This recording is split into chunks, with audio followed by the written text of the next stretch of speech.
All right. Let's get fired up here.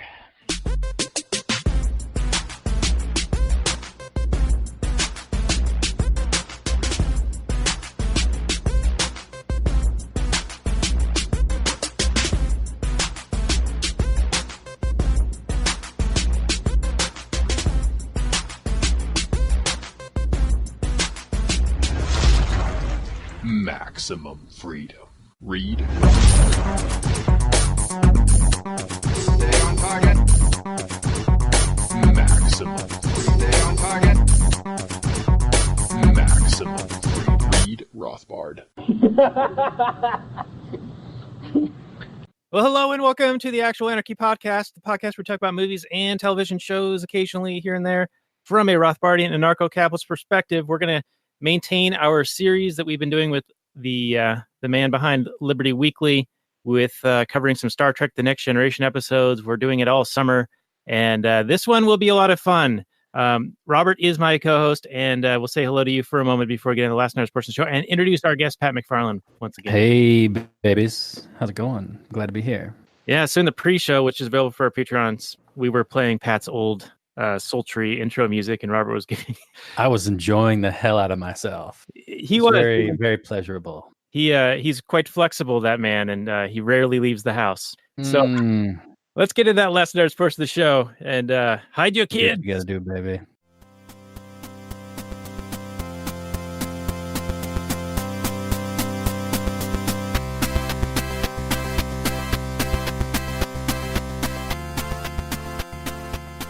Hey everyone, it's Daniel Elwood and Robert Johnson, the Last Nighters, and the Last Nighters are part of the Launchpad Media, where we're always launching new ideas in your direction. Check it out at thelaunchpadmedia.com.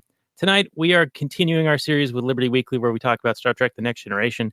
Earlier in June, I think we did Season 1, Episode 7 on Justice with Pat from Liberty Weekly, and that one was a lot of fun, so we brought him back tonight for this episode, where we're going to be talking about Season 2, Episode 9, The Measure of a Man. And this is episode 79 of the show, so lastnighters.com/79 for the show notes and more. And if you like what we do here, do please give us some reviews on the old iTunes/Apple Podcasts. That brings up our rankings and ratings and gives us more eyeballs, more recommendations to people. So, Pat, welcome back to the show. Remind our audience who you are real quickly and where they can find you, and then we will kick this bad boy off. Hey, buddy, glad to be back on here. I'm Patrick McFarlane of the Liberty Weekly podcast. I'm a practicing personal injury and civil rights attorney. Most recently, we had a couple episodes. Keith Knight is my co-host, and we debunked Ayn Rand's objections to anarchism. That was a real fun episode. And also, we aired Keith's interview with Gene Epstein of the Soho Forum. And so those were some really good content that we put out there. But glad to be back. Since we did the episode for Star Trek this last time, I've since become a fan of Star Trek The Next Generation, which I wasn't beforehand. So now I'm a little bit more eminently qualified to cover this material. But I'm glad to be digging into this episode, Season 2, Episode 9, The Measure of a Man. So let's get into it. All right, yeah, we're going to venture back into the neutral zone and boldly go where no man has gone before to discuss another episode of Star Trek. So just a reminder, this is our continuing mission to cover a few key episodes of this thought-provoking series for the summer.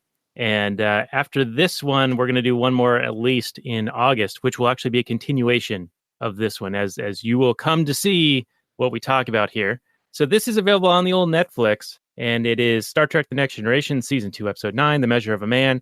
It is described as thus: when Data refuses to be disassembled for research purposes, Picard is enlisted to defend his rights in court. So that's all we've got to go on from a description.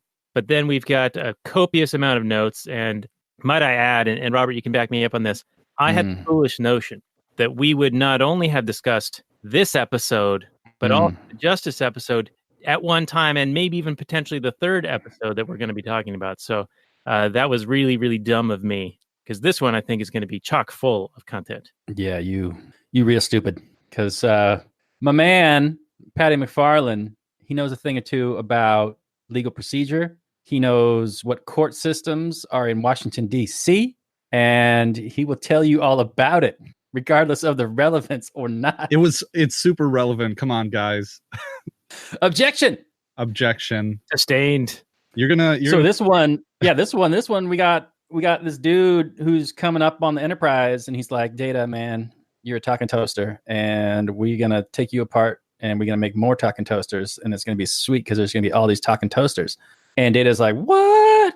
And Picard's like, nah. And Riker's like, and then they talk about it, and they have a little powwow. And how does it go? That's about how it goes. There's a lady who turns into the court lady. She's like the judge. What is her official standing in Starfleet? I forget. She's a JAG, a Judge Advocate General, and her name is Philippa Lavoie, and she has a history with Picard. She tried him in a court-martial for the Stargazer incident, which I am not nerdly enough to know exactly what that is. I know what the Stargazer incident is. Fucking nerd alert. Yeah. What is it? Well, it was since there was an episode, I think in season 1 or season 2, where basically Picard opened fire on a vessel that I think hadn't opened fire on him first. And so he like did a special Stargazer maneuver. And then when it was just appearing from hyperspace, he blasted on it. Or he did a special maneuver and then got out of hyperspace and then initiated fire first on it. Or something like that.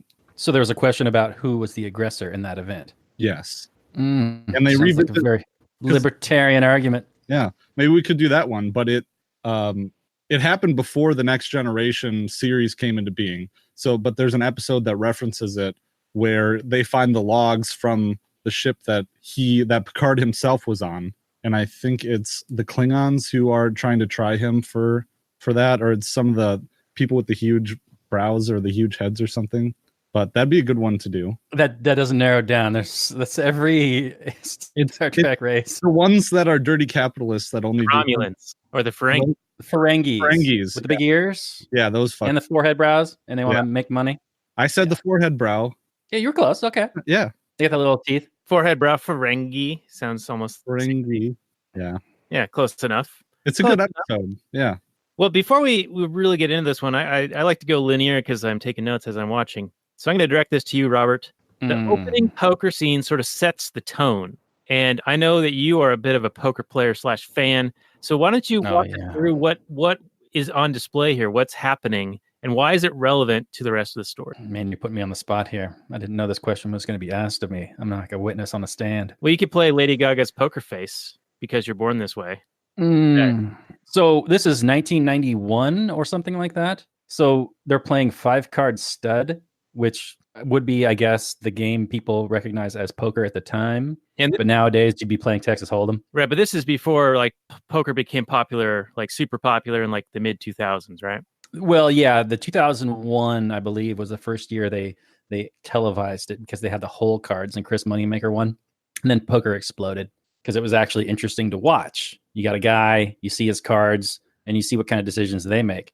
Well, in this episode, Data's playing with a bunch of his buddies, and what happens is he gets bluffed. Even though he has an amazing hand, he gets bluffed off his hand by Riker, and because he doesn't understand the idea that someone would be bluffing with nothing, essentially kind of lying, sort of a fraud type situation, and he doesn't quite understand the nuance and the reason why someone would want to do that, which is a little simplistic, but whatever.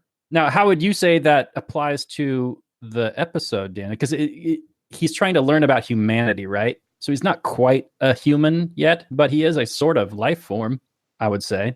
Well, that's what the whole episode's about. I think it sets the table that he's not quite human, and he lacks that instinct, because that's what they say is, you're not playing the cards, you're playing the man across from you, right? So the reason that Riker played with nothing and bluffed Data was because instinctually he knew that Data would likely fold with, calculating that, well, if Riker's going to stay in, then he must have like the King of Hearts, because that's the only card that would have beat what Data had, because he had a Queen of Hearts and it would have been a flush to the Queen, right? So Riker could have had, well, I guess the Ace or the King. And Data must have assumed, due to all the probabilistic calculations that he can perform, 21 trillion cycles a second or whatever he can do, that must be the reason why Riker is still in the game.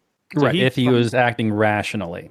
Right. Now, he said that he's taken in all of the information from all of the books and all the resources available throughout history that is in the records. But I got to think that can't be quite accurate, because The whole Can't concept possibly. of bluffing would have been prominently discussed and theorized about in those texts. But Before he even sat down at the table, he would have to understand that bluffing is a big part of the game. He would have to know mathematically that you're only able to get premium cards 20% of the time, 15% of the time.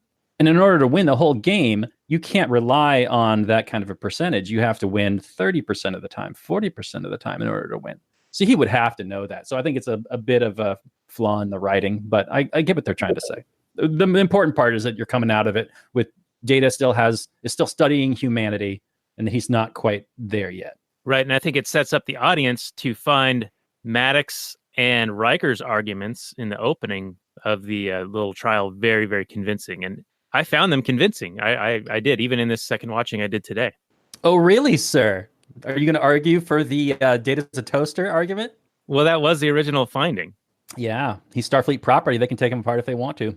Well, I think that this the whole poker scene is basically Data failing the Turing test, right? And this is something I thought we'd probably stumble upon at some point.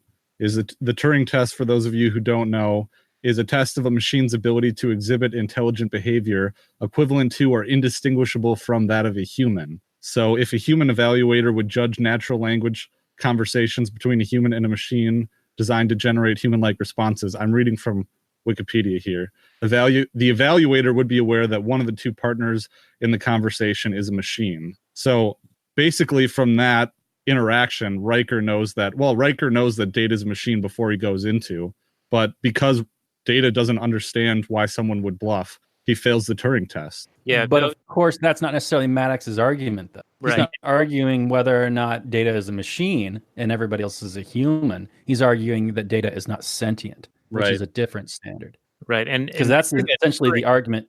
Go ahead, Daniel. I was just going to say regarding the Turing test, yeah, Data doesn't pass that even from the initial get-go.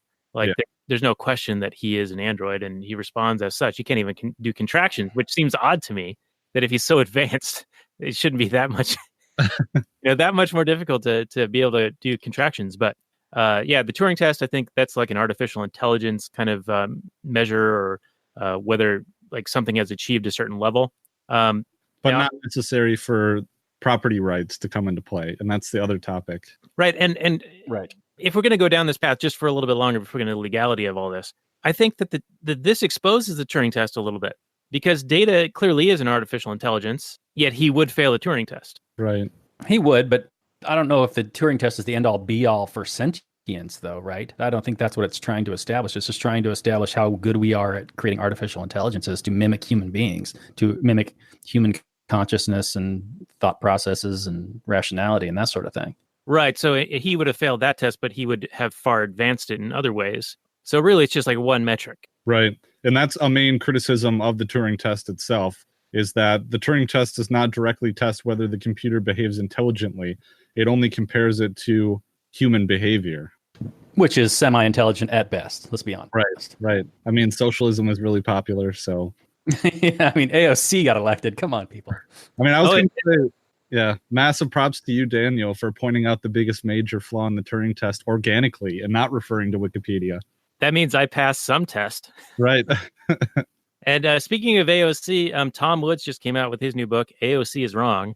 And you go to AOCiswrong.com, and I'll post a link on our show notes page, and you can check that out for all your socialist leaning buddies who think she's got some great ideas. You can Now, did he just copy paste his Bernie is Wrong book and just do a search replace feature? He's like Bernie and replace it with AOC. He probably could for 90% of it.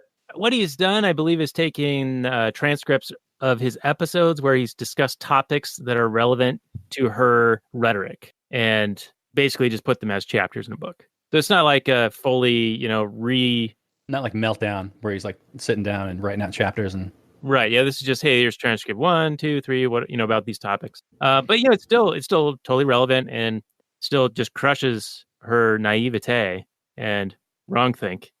Actually, that's not the right way to say it. How dare you talk about a woman POC? Unbelievable. She doesn't have wrongthink. Wrongthink is not acquiescing to political correctness. What she has is totally misguided and lacking in basic economic. Hey, I'm going to white knight for her for a second. It's her truth, and it's beautiful, Dan. Right. And my favorite thing when you do criticize her is that people come back to you and say, you just don't like her because she's a strong woman. Yeah. I'm like, That's it. I'm just intimidated by her femininity. No, she's an idiot. Yeah. But, anyway, let's get back to the Star Trek thing. I didn't mean to go into the Turing test too much there. But what did you guys think of when Maddox gets introduced by an admiral to Picard?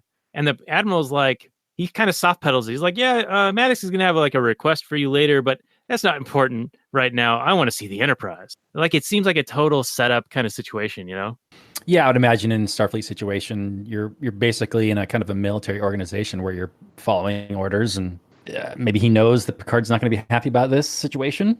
I don't know. So was the admiral then displaying like some nuance in how he was going to present this difficult information to Picard by buttering him up and like sort of distracting him a little bit, sort of soft pedaling it in there? Something that Data would have failed at. Now I see what you're going with. Yeah, he would have failed at this. I don't. It's been a while since I've watched some TNG. Maybe we can go to our expert Patrick on this, but I believe Data is much more of I'm just going to tell it like it is, very bluntly kind of a guy. Yeah, he's a foot in the mouth, I think, pretty often. I think they make a point of that. Right, Pat? Yeah, he's a lot like myself. Well, I don't know. I think I think that Picard is one of the best Starfleet captains in the entire fleet. So I don't know if he has, because in some episodes earlier to this, there was an admiral that came up to him and wanted him to be one of the lead professors at Starfleet Academy, and Picard turned him down. So I think it might be the fact that Picard is very well respected in the fleet, and there's an entire maneuver named after him. It's from the Stargazer event, I believe it was. So the Picard, it sounds like a section. Yeah. Which I don't know. It's kind of weird because this JAG officer has a boner for Picard, and it's kind of boners. Picard is like this skinny, tiny, lanky person. I like how you said JAG officer.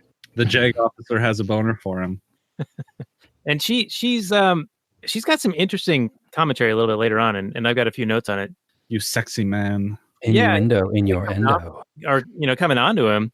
Yet when he's forced, like his only recourse is to appeal to her for resolution to this dispute. That's a telltale sign of the monopoly on justice. That is a huge problem. And I know, Pat, this is a big wheelhouse for you, is you think there should be polycentric law. And I totally agree with you. But she twists that. She twists the fact that he came to her into this, oh, you came to me because you really like me, without, admitting it. So she turned it into this emotional thing when Picard was like, no, this is my only option available to me. Therefore, I'm coming to you.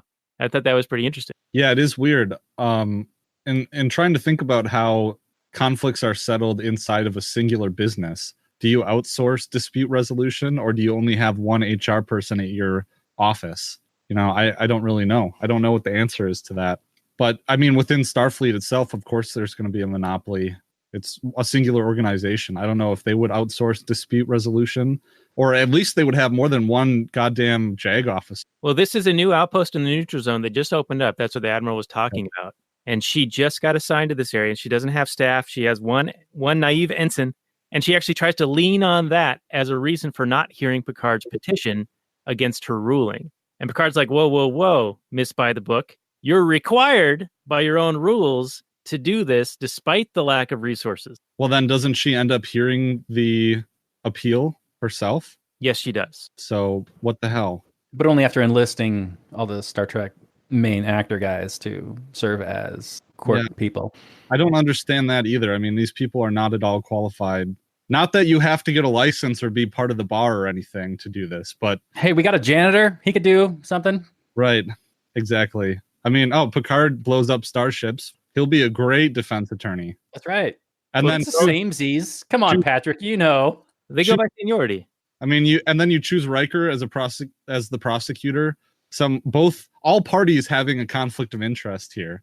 I mean, major ethical problems. Yeah, and then she argues and makes sure, like, if I even sense that you're not doing this to the best of your ability, and she threatens him, right?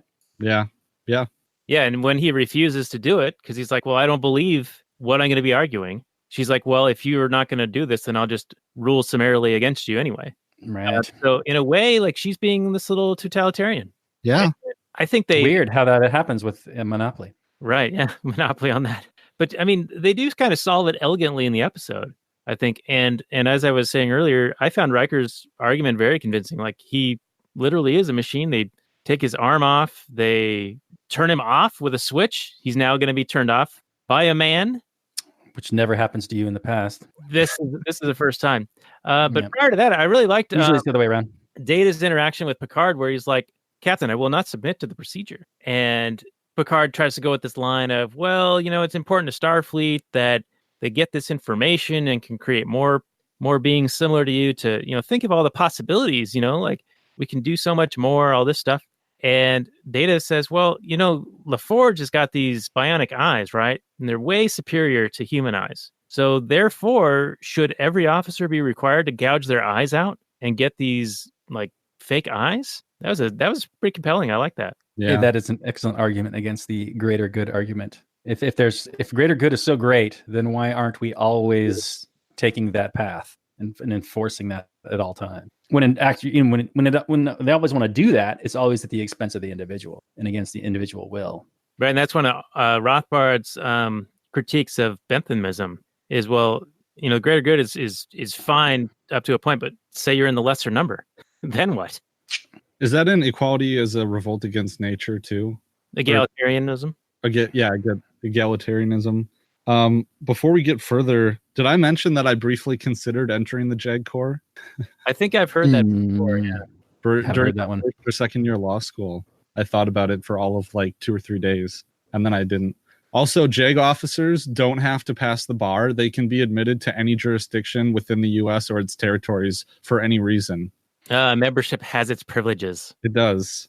So how much do you guys want me to talk about procedure? Because I have a whole bit I can talk about the adversarial process versus the civil law system. You can go, but we might raise objections if it drags on. You fuckers. Right. Well, before you get into it, I did like Picard when he first came to what's her name, Louvois? And he's like, hey, I read all this crap about transfer of officers, and it's all gobbledygook, and I don't understand it. I feel the exact same way. I have an entrepreneurial effort, and I have a LLC, and have to deal with the state, and I read these regulations that they make you adhere to, and I'm like, what the fuck are they even talking about? It is nonsense. It is total nonsense, and how anyone accomplishes anything in this structure is beyond me. But I love how Picard brought it up. He's like, I can't make sense of any of this crap. That's why I came to you. I mean, it's also hence the reason why lawyers exist. I was just going to say that. So you can pay an egghead to do a few simple tasks for you and then have it done. I mean, in lawyers' offices, they literally have form templates that they either buy or that they painstakingly made themselves. And when someone wanted to come in, when I was doing LLCs, when someone wanted to come in, we would just do a Control F and replace the name and then charge $300. Oh, only $300? They're getting off light. You could charge like 5 times that. Easy. Yeah, probably. Yeah. Yeah, my wife and I were talking just this morning because we're going to go meet with my CPA next week. And I was like, yeah, all this accounting stuff that these CPAs and accountants do, probably 95% of it is tax compliance bullshit. Probably. And, double entry bookkeeping is super important, and you really do need to have economic calculation to understand if you're wasting resources, misallocating, if you're making a profit or not. And so it is an important thing to know, but all of the intricacies that are required of you to run a business is insane. And I think that most workload from accountants would go away overnight if the tax code were abolished. And so I think if there is such a thing as an accountancy lobby or a CPA lobby, they probably love it that there's new regulations and new laws and new ambiguities because it scares people like me from doing my own taxes. Because I'm like, they see the new proposals and they're like, whoa. This is written in like plain English. We got to gobbledygook this shit up. Right. And the consequences are pretty extreme if you get it wrong, because they come to you and they're like, well, you lied to us, even though we make it contradictory and really hard to understand. And if we deem that, you owe us more money, owe us, right, in quotation. They earned it, Daniel. Come on. The greater good. My roads and my schools. Anyway, Pat, before I hijacked that, you were going to go somewhere. I'm sorry. Oh, no worries. Hopefully this is relevant, you guys. Yeah, we'll find out. Interesting. So basically, in the Western world, there's two different prominent types of legal systems. One is in the British English tradition, which would be the adversarial legal system, which is where we have a plaintiff and a defendant, and they're both opposing sides, and they knock heads in order to find the truth of what the matter is, or display what the truth of the matter is to the fact finder. But in layman terms, is that what we would call common law? Yeah, in the common law system, as opposed to like a civil law system that's all positive legislature made law or decreed from a king. But it's not always like that, because in England you have an adversarial system, but also in the US we have the adversarial system, but there's also tons of codes and laws and statutes made by legislature. But I'm talking specifically about the courtroom procedure itself, where Picard, and in this court-martial situation, it is adversarial, right? You have Picard on the defense, and then you have Riker who's prosecuting the case, and they're competing with each other to try and find the best resolution. While in an adversarial system, which is, from what I understand, in Germany, throughout Europe, in Italy, this was a big deal in that case. The Italy case, Amanda Knox, if you recognize that, the Italian legal system was totally different, where the judge was the inquisitor, and the judge would kind of, from what I understand, conduct the investigation. And so it's not that you have two competing sides, but you have like a judge-led investigation. It's really weird, and the roles are reversed. But I think there are some strengths and weaknesses to both sides. But I would think that in this system of the Star Trek Enterprise, you would have an inquisitorial system as opposed to adversarial, because savage capitalism is too savage, right? Well, what is don't you have tribunals in a military situation generally under a court martial? Right. Yes, but you have the defense and the prosecution in that situation in the adversarial system, from what I understand. You know, I thought it was interesting that she even admits that the question that they're even trying to answer is beyond her scope and her realm of knowledge. You know, she's like, this is best left to philosophers and saints. Right. And I mean, just goes to show you that these people making these decisions are hardly qualified to do so. Rothbard has a funny quote in one of his lectures about, I forget what it was, but it was some regulation about monetary policy. And he was like, okay. Oh yeah, it was, you're not supposed to say anything that could incite a bank run. And so he was saying, you know, technically what I'm saying right now in this lecture is illegal, but it would be up to some judge who's neither qualified nor understands economic theory to make the arbitrary decision on whether this is illegal or not, because he doesn't understand how monetary policy works, and he's not qualified to. Right, and that's why you have a dominance of, well, you see the arbitration process and the mediation process really coming about within the American legal system too. One, in part because the state system is so inefficient and at times incompetent, but a lot of times when you get to very complex areas of civil litigation, you will have the parties deciding to hire an arbitrator instead of having a judge in a state trial, because arbitrators usually specialize in a very small segment of the law. And so when you get a special arbitrator for a certain problem, it is a binding resolution that holds the compulsory power of the state behind it. But at least both parties agree beforehand. But the arbitrator can go in, knows this specific area of law very well, and maybe would be a philosopher in this situation of this episode, as opposed to just a judge, a state judge, or, you know, district court judge. They hear a lot of times, sometimes in big cities, they'll specialize in just criminal trials or some other things. But in a lot of times, the judge in the district court, a trial judge, doesn't know any more about this area of law and relies a lot on the attorneys to explain it to them in briefings and in argument before the trial. And it's strange. It really is strange. You know, that reminds me of how doctors, and I don't know if this is like a for sure thing, but I've heard this, that they don't know much about some of the drugs that they get. And the drug rep is there telling them, hey, here's what it does. Here's how it works. Like the drug rep knows, like they're the ones telling them how it works and what happens. And it just seems like that's often used as an attack against drug companies, because like, well, they're telling the doctors what to think or whatever. So that just reminds me of that situation. I don't really have much to say beyond that. I mean, other than who would know more about the drug than the drug rep, right? A doctor can only know so much about so many things due to specialization and lack of, you know, scarce resources, time and effort, all those things. Yeah, I but mean, Go ahead. Well, I was going to say, but does the doctor have an obligation if they're the ones prescribing it to their patients to fully understand it and have they carry the burden, so to speak, if this has a negative impact on their patient, right? Maybe in the current system, but I mean, I'm of the opinion that anyone should be able to try anything for any reason at any time. So it's on the individual user on whether they're satisfied enough to take it or not. Right. You want to under the current system, if you get like malpractice suit against you, wouldn't you? Yeah, probably. I mean, malpractice and drug interactions are a significant killer. Higgs has that in his book Against Leviathan, and I think it's something on the tune of 500,000 people in the last 10 years. So more than die from car accidents and gun violence and all those things, and yet it's hardly talked about. I'm a medical malpractice attorney. I'm working on several medical malpractice cases right now. We could go down a huge deep dive rabbit hole about informed consent if you want to.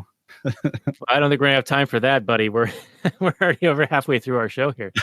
Sounds really interesting, though. I like those discussions. Yeah, we could jump on that some other time. Well, let's move into the a question I have related to the courtroom proceedings and her basically forcing Riker to defend a position he doesn't believe in. How can you decree you must defend something you don't believe in to the best of your ability? And if I think you're holding back, I'm going to rule against you. And a similar corollary to that is, in a trial, you always see this in movies and whatnot. They say, strike that from the record, and the jury will ignore the statement or ignore the whatever.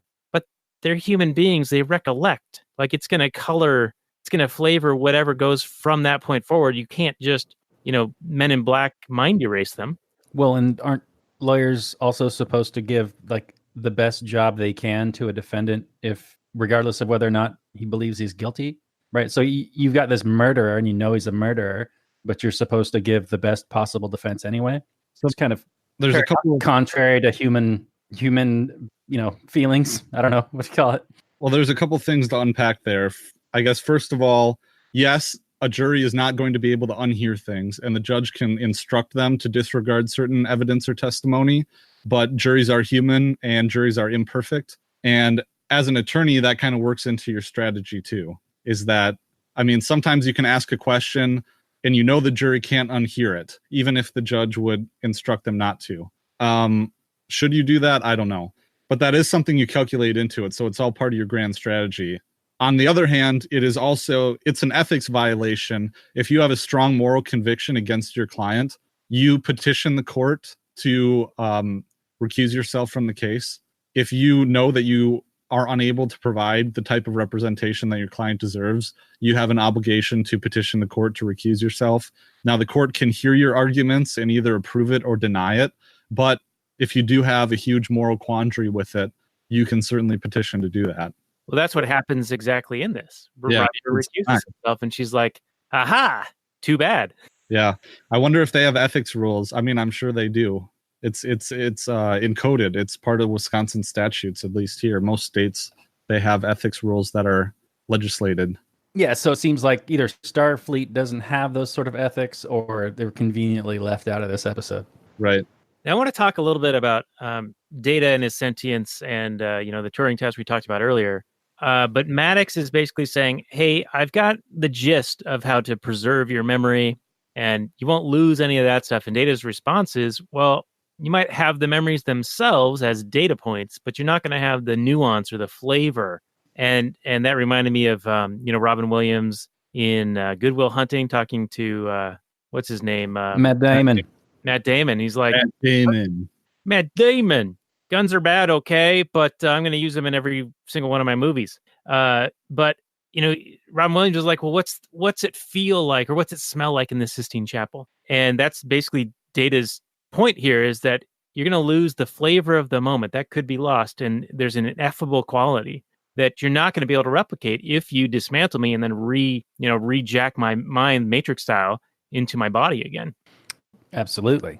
And Maddox admits as much, as that he may, it's an imperfect system. He's not the original creator of Data. He's just a fan of the guy who did it. And he's just trying to recreate the guy's work. But, when Data initially refuses, they're like, well, you can't refuse. And he's like, well, then I resign. And he's like, well, you can't resign because toasters can't resign. What do you guys think of that argument? you got somebody who says, I don't want to do this. And they're like, I'm sorry, I don't even recognize you as a living thing. It sure seems like as soon as he says, no, I don't want to do this, you kind of have to obey their wishes. I mean, this ties into the whole dehumanization thing that happens so often with adversaries in war or whatever. And Maddox refers to Data as it and that and, some non-gender specific pronoun every time until the very end, right? When he's sort of convinced by Picard's final argument, which we'll get to. But Maddox is going into this thinking this is a computer and it can't refuse anything. It is simply an item. It is a thing. It is an implement. It is, and he even says to the judge lady, if you wanted to retrofit the computer on the Enterprise, would you let it refuse you? And I mean, that's a good argument, I think. It is, although we deal with these kind of situations a little bit more in Star Wars as well. So you got Star Trek, you got Data. Star Wars, you've got all these like R2-D2 units. There's only one R2-D2, but you got all like R2, R4, R3. You got all these different units. BB-8. And they kind of, you got BB-8, you got C-3PO, you got these robots basically that establish themselves as a little bit more than just robots, right? But I don't know if you'd feel as bad like blowing one up as you would maybe a Data unit. I don't know. What do you guys think about that? I think the fundamental question is whether Data owns himself, whether he has property rights. And I think that beyond the question of sentience, it's a question of you have property rights and self-ownership if you are able to recognize the property rights of another and respect those property rights. And that's why I don't think that animals have property rights. That's why animals can be owned as property, because there are no animals that can respect property rights in a conscious manner. My dog knows where she lives, and she'll defend her property against aggressors and intruders. Will she just bite your, well, okay. She bit my leg like 5 times, though, so I don't know about that. Right. I mean, if you tell your dog not to tear up your couch, will she listen to you because she knows that that's your couch and it's not right for her to do that? The beatings will continue until she's on the couch. So, and that's why I think it might get kind of close with like apes and chimpanzees and stuff, but chimps will go crazy and kill the hell out of you just for, no reason. And then there's another question as to whether or not Data has signed a contract to be a part of Starfleet. And then you get into the whole libertarian theory of contract, libertyweekly.net/88, because you can only contract for things that are inalienable property. Well, he does apply to enter Starfleet, right? Like he says, I want to join. Mm-hmm. And Maddox was the only person on the tribunal or whatever that said, no, he's not sentient. But he was overruled and Data was then admitted. So this is a guy who has already a preconceived notion going into it, that he is not sentient, he's not worthy of having rights or whatever, he's not capable of having rights. And so Maddox should be able to do whatever he wants. And he knows that there's some sentimentality that's going on with, Picard and the crew members and all those things. So he has this trump card where he's like, all right, hey, Picard, give me Data. And he's like, no, he's a valued member of my team. I don't trust what you're doing. So no, he's like, I'm afraid I might come to this. So I have orders to transfer him over to me under my command. And it was a bit of a, what do they call it, dick measuring contest up to that point. And then he pulls out that trump card. And I think in a structure like that, a militaristic type structure, that might make sense, but I don't think that would play well in the free market, in a normal day-to-day situation. No, you can act that way in a monopoly. In the free market, you suffer market penalties from acting like that. So do we want to get into some of the procedures and your problems with them, Patrick? Or do we want to just move on to like Picard's main argument and wrap this thing up? What do you think, let's do Riker's argument. And this ties back to the Maddox thing a little bit, because he's like, what about my right to not be thwarted by blind ignorance? And I don't have one. But that is probably the argument of the left, the progressive types who think that they're the intellectual and moral superiors to conservative types or even libertarians. Oh, for sure. And, they're like, well, we should have healthcare and education and all these things. And those troglodytes over there opposing us just do so out of either evilness or spite or because they don't understand. Yep. And so we need to be able to do these things despite them for the greater good. Back to Robert. For the greater good, the technocracy for the greater good. Absolutely. Right. And to take this just one step further, and then I'll get Patrick's take on this. This whole line of reasoning in this episode, where he says, my right to be able to pursue my research without this ignorance, That reminded me of a Joseph Mengele or an Adolf Eichmann, where he's doing human experiments for the quote unquote greater good or the Third Reich. And that, that's devastating, I think, to his whole pursuit there. Yeah, it's a positive right, basically, because in order to fulfill that right, you have to violate the rights of others. Just doesn't make a lot of sense. On a side note, there's a documentary on Netflix about the guy who prosecuted the Nuremberg trials. And this guy was a 29-year-old Jew from Harvard who had never tried a case before and all of a sudden found himself prosecuting the worst war criminals that the world has ever known, aside from maybe Bush or Stalin.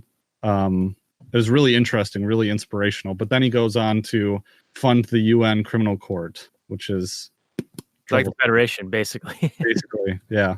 I don't think that we should go into the court procedure, though, because that's another hour and a half, and it might get dry for you guys. It'd be cool if we could do an episode where do you have like your big objections, like the most egregious thing that would never happen that was used as to help facilitate the plot or something like that? There's like outrageous. Any contrivances? I mean, aside from the gigantic ethical issues about forcing Riker to represent him, right? Yeah. That and having people with conflicts of interest representing other people in the court. I mean, the personal relationship between the judge and Picard should have completely gotten in the way of this. At one point, you're over. Wasn't she the prosecutor? Yeah, she prosecuted his court-martial, didn't she? Yeah, and he was happy about it. Now she's going to be a neutral, arbitrator in the trial where he is one of the counsel. Right. It says to her, hey, here's your chance to make law, make it a good one. Yeah. Are laws made from the bench? I think laws are found from the bench. It's a pretty important distinction.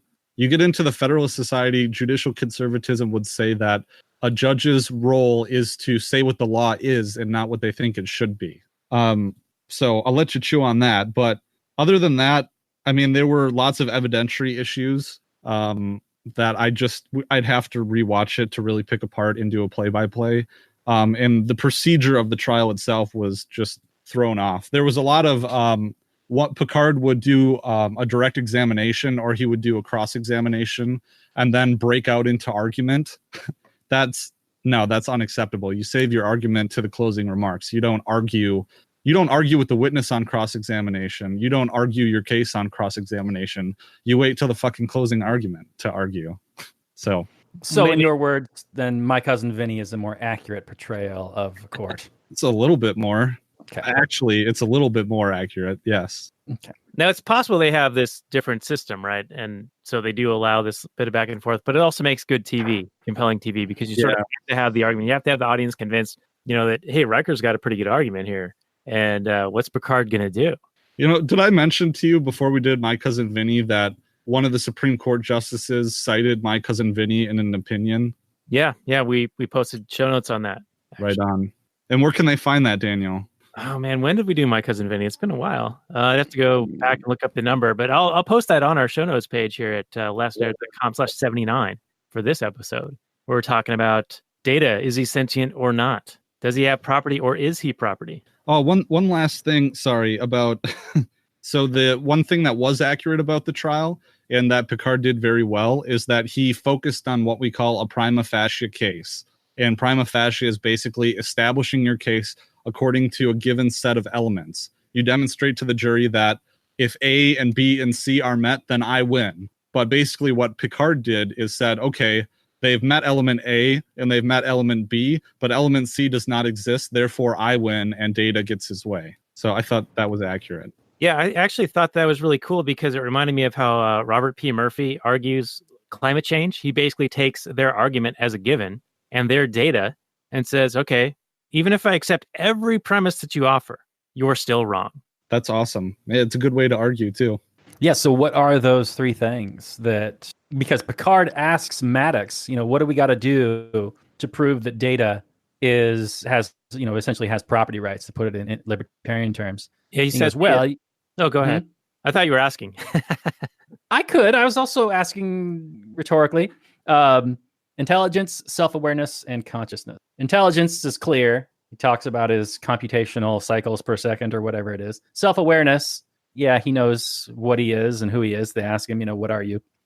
But then consciousness is this nebulous thing that Picard points out. It's like, well, prove that I'm conscious. How do you do that? It's a good question. Yeah, he's like, I'm waiting.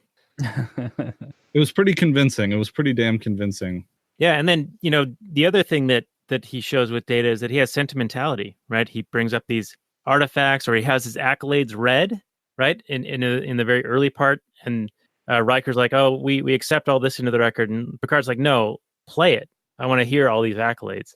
And then later, when they're reading off Maddox's accolades, Picard's like, yeah, move on, to like show that sharp contrast between the two, to bring them closer together to a shared moment. Another good Will Hunting reference. Well done, Daniel. Thank you. It's like I'm here all night. But where was I going with that? Oh, sex robot. He brings Tasha. I forget what her last name was, but she was apparently only in the first season and a half of Star Trek: The Next Generation. And for some reason, I remember her from watching this when I was younger, and I thought that she was more involved in the show. But apparently, she was intimate with Data, and that just isn't. Well, she got killed off in a later episode, like when one of the first seasons, at the end of season 1, I think. Was that true, Patrick? Are you talking the about blonde lady, the ship security officer who was? Yeah, the blonde. Yeah, yeah, she dies at the end of season 1, I think. Right, and that's after being intimate with Data. I don't remember that. Yeah, they get it on, don't they? Aren't they like an item? I don't remember. You just watched all these episodes. Yeah, I mean, they were on. I mean, in between, I was feeding the baby and changing its diaper. Oh, the dad excuse. Sleeping. Lovely. And drinking whiskey. Yeah, right. Yeah. So he has intelligence and self-awareness, but not consciousness. Not conscious. Episodes. To get us back on track. So you are property, Pat. You're disassemble you. Your family, your wife unit, and your child. You're talking toaster. Oh man. I look like a human, but there's nothing going on behind this facade. Well, and another part of Picard's argument was, well, we too are machines in a way, and we're also made by humans. So he's basically knocking down the two initial arguments from Riker, that he was made by a human and switched off by a human, and that he's a machine, he's these parts and whatnot. So I thought that in an elegant way, they scripted this very well. Like they actually had me hanging while watching this. I'm like, when Riker made his arguments, I'm like, oh, Picard's fucked, but he can't be because I know that Data survives or whatever. But it was really good. I thought that this. I'm going into final summary review, by the way. But do it. I found that this whole series so far, out of what I've watched again, has very deep and philosophical questions, and it finds a way to actually concisely make you confront these moral quandaries, and then it provides a solution to them. And this particular episode, I thought was amazing. I mean, I'm in the upper 9s on this thing as far as like how compelled I was to continue watching this and see what happens. And it was totally a cliffhanger until the end.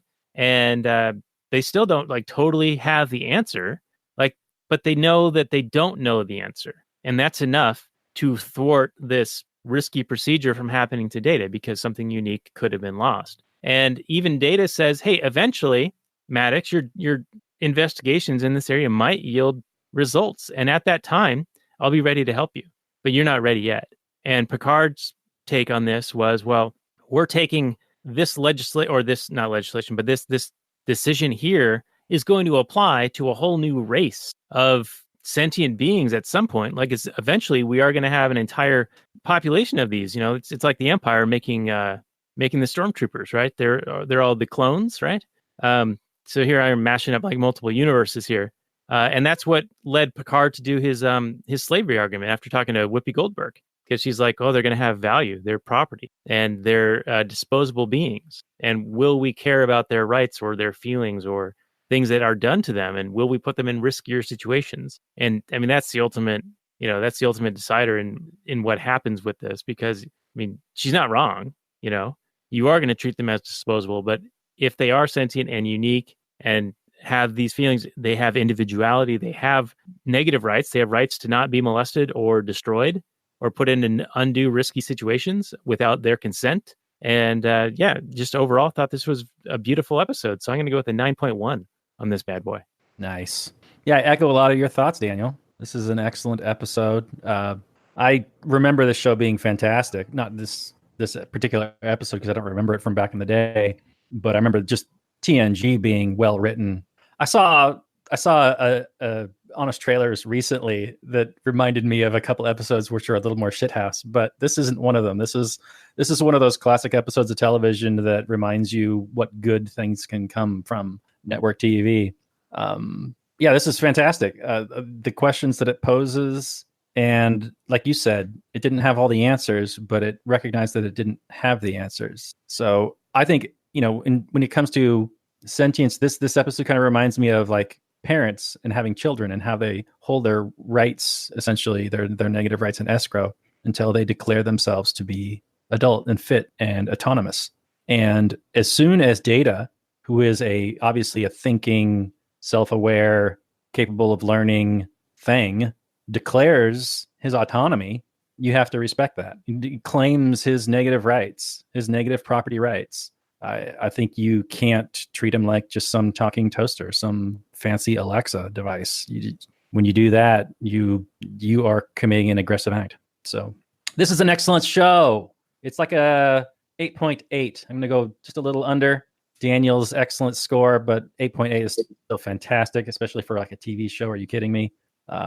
Yeah. If you're not into the TNG, we may be doing more of these. So get into it. What do you think, Pat?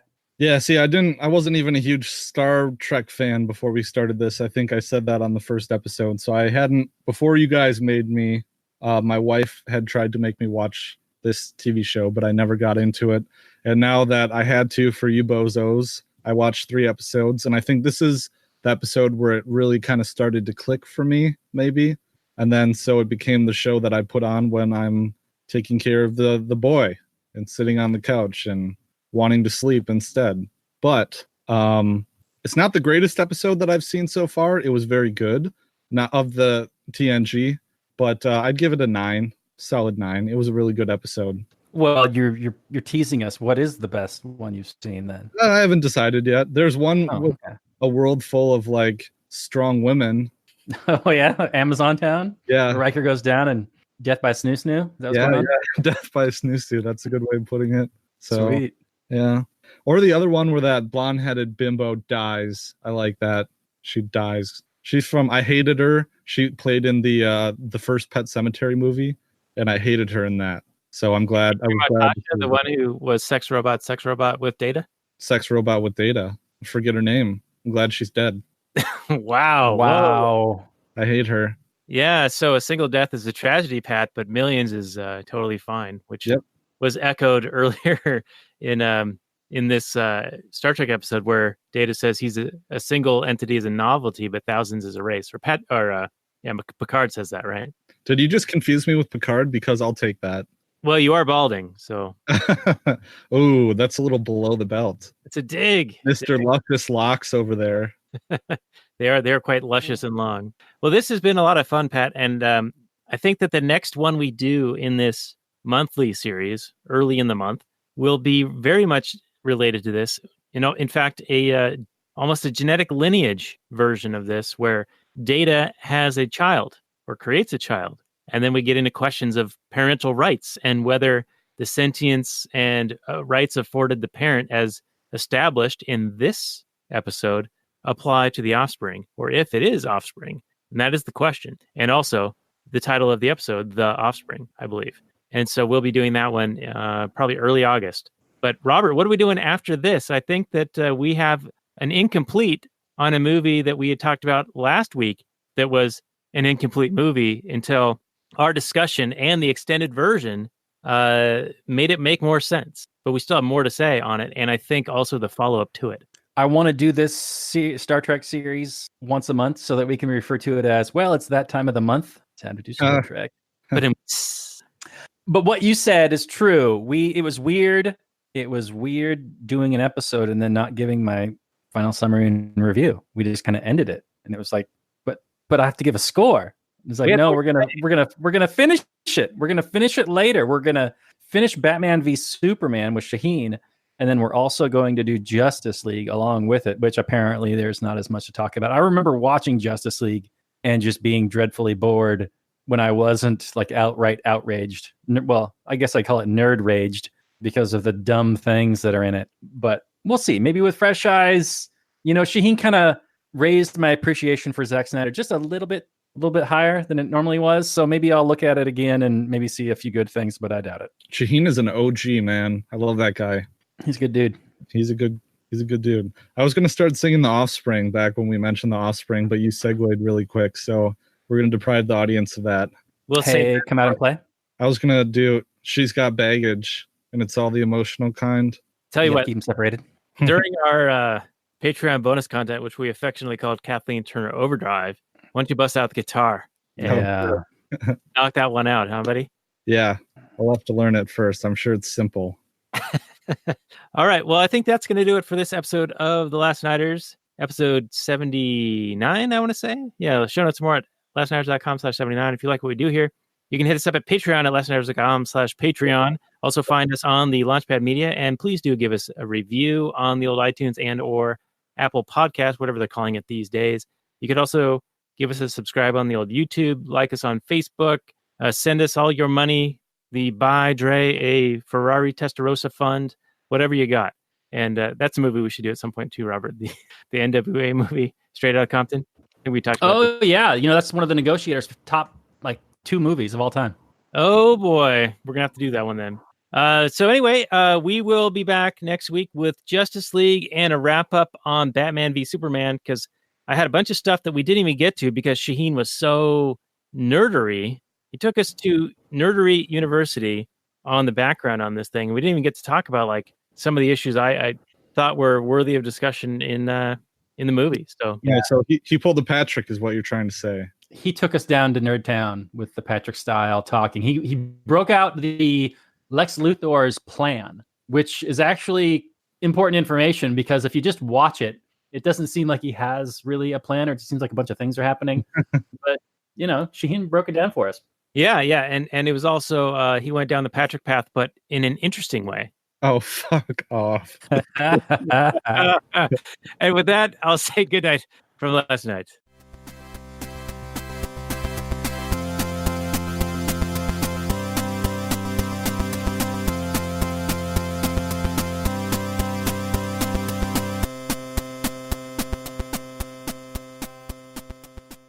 All right, so we're still with the actual Anarchy podcast for a few more minutes before we get into the Kathleen Turner Overdrive, but Pat's going to have to leave before too long because other obligations due to family.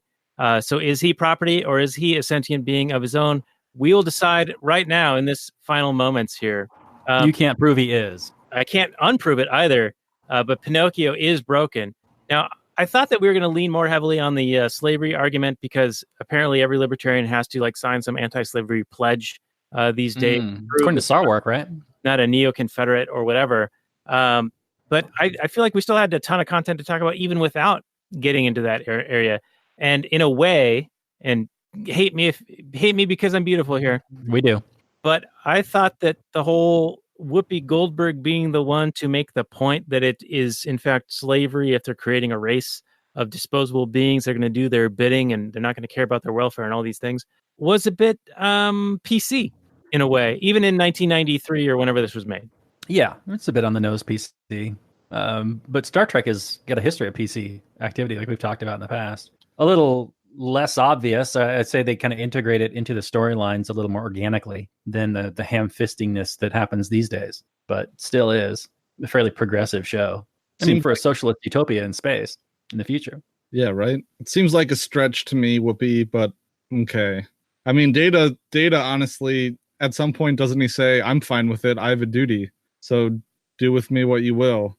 Robbie, you could say the same thing about any soldier who says, oh, it's my duty, so I'm going to charge the trenches and just get shot up like we saw in Legends of the Fall. Yeah, but are they doing that because, I mean... Because it's ordered, sir. Yeah, they've been ordered. I mean, but I've been watching a lot of World War II shit today and whatever, and it seems like a lot of those guys... He's officially a dad.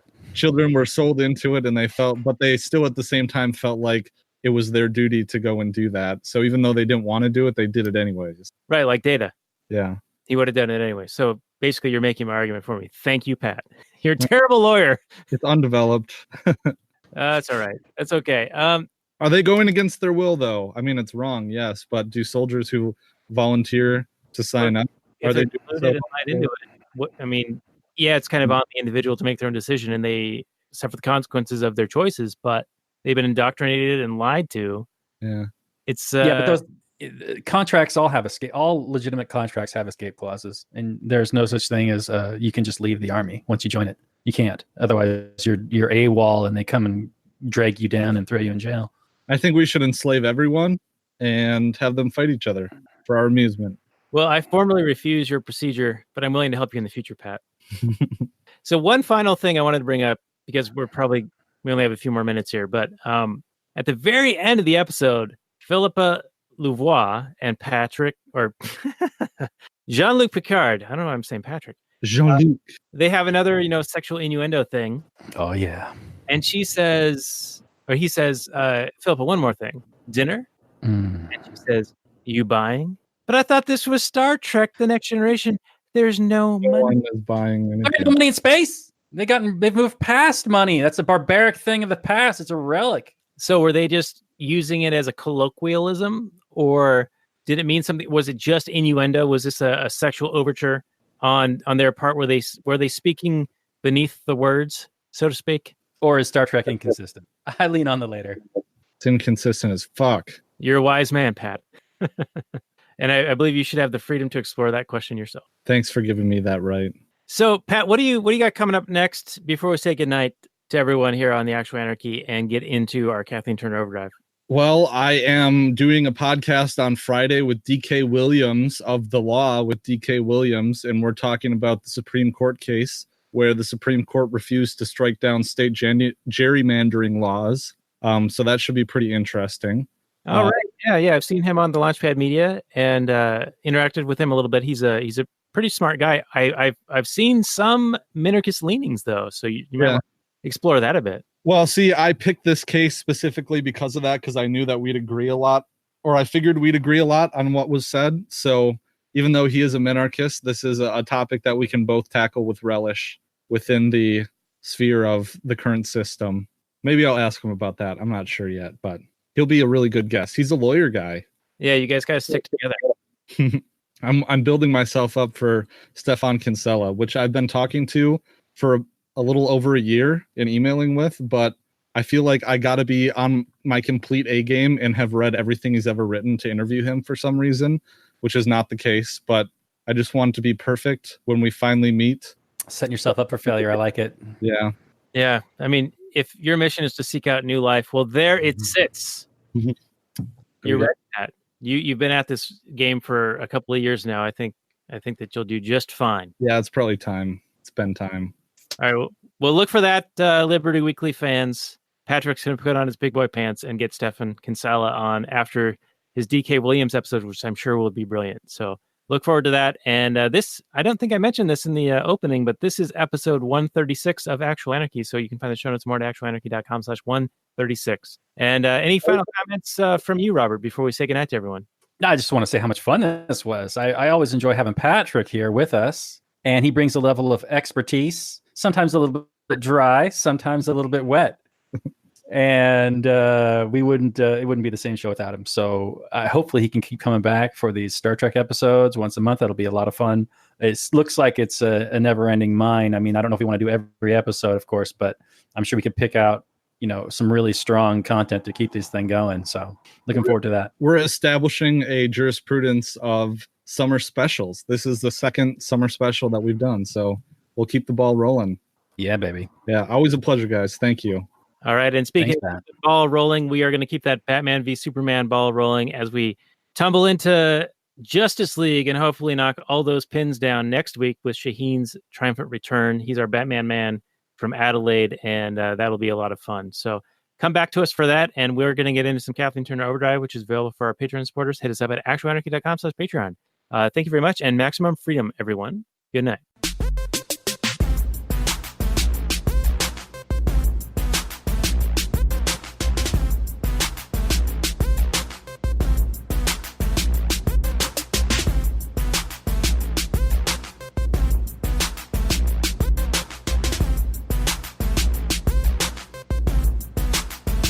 The Chipmunks.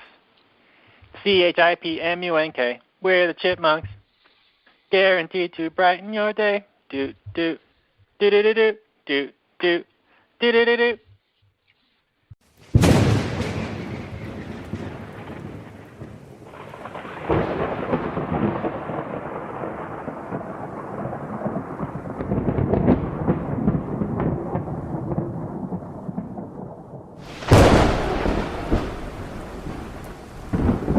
In the early days of the internet, radical libertarians were scattered, lonely, and faceless. Without direction, they resigned to scour the web, sifting through content providers in a wasteland plagued by YouTube demonetization, Facebook jail, and covert internet censorship. But then, in 2017, the Libertarian Union was formed. Finally, the average Joe libertarian could find a thriving community of independent podcasters and content providers, all in one convenient location. At Libertarian Union, we'll always have the latest news, interviews, discussions, and even movie reviews. With hundreds of episodes and more added all the time, you'll always find something fresh at libertarianunion.com.